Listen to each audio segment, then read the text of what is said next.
आपने हीर रांझा का नाम सुना होगा। क्या आप हीर रांझा की प्रेम कहानी के बारे में जानते हैं? जानते हैं, नाम तो सुना होगा आपने, लेकिन क्या उस प्रेम कहानी के बारे में आपको मालूम है? नहीं है मालूम? मैं सुनाऊं?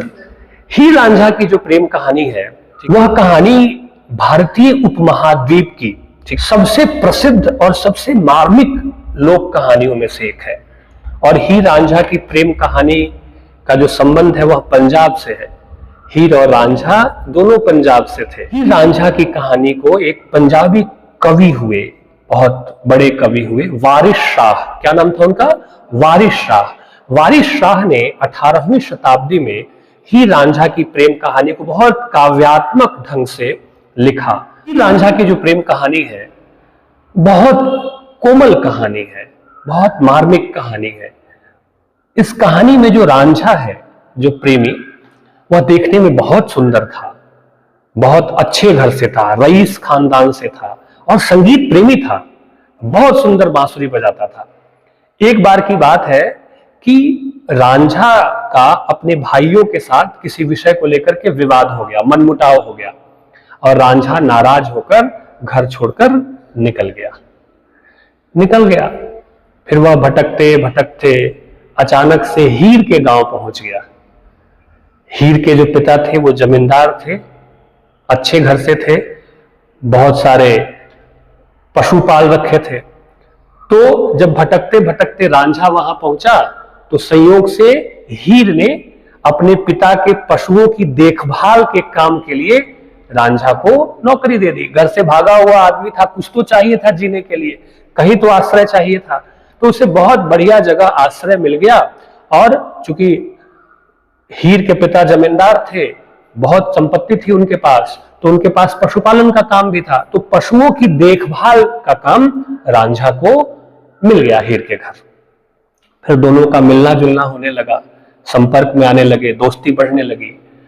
रांझा बांसुरी बहुत सुंदर बजाता था, तो हीर को रांझा का यह गुण, बांसुरी बजाने का जो गुण था, देखने में सुंदर था ही, प्यारा था ही, तो धीरे धीरे हीर को रांझा से और रांझा को हीर से प्रेम होने लगा। यह दोस्ती, यह परिचय, यह मिलना जुलना धीरे धीरे प्रेम में तब्दील हो गया।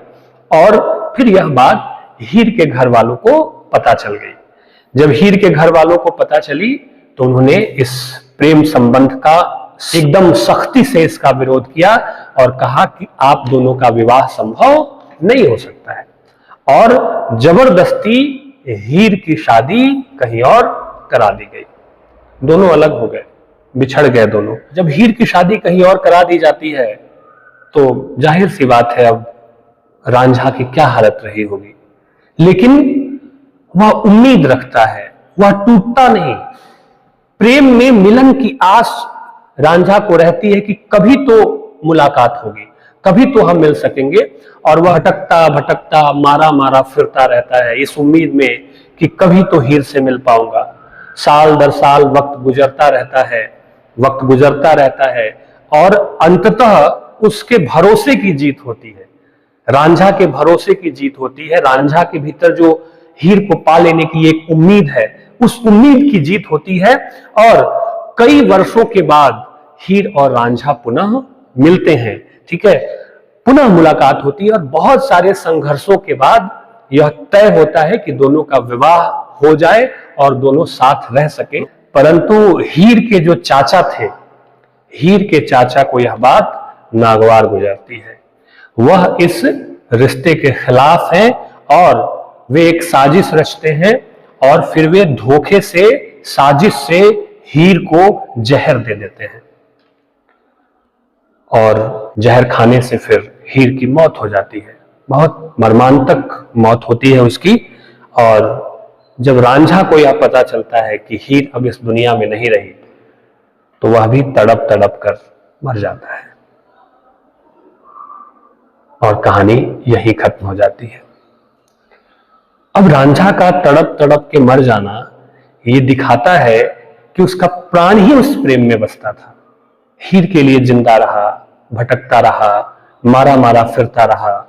इतना संघर्ष, इतना त्याग, इतना लंबा इंतजार और उसके बाद उसका प्रेम उसे मिला, जिसके साथ अब वह जीवन जीने की तैयारी कर रहा था, और अचानक उसको पता चलता है कि उसके प्रेम को मार दिया गया, जहर देकर मार दिया गया। और यह खबर सुनते ही वह खुद भी तड़प तड़प कर मर जाता है।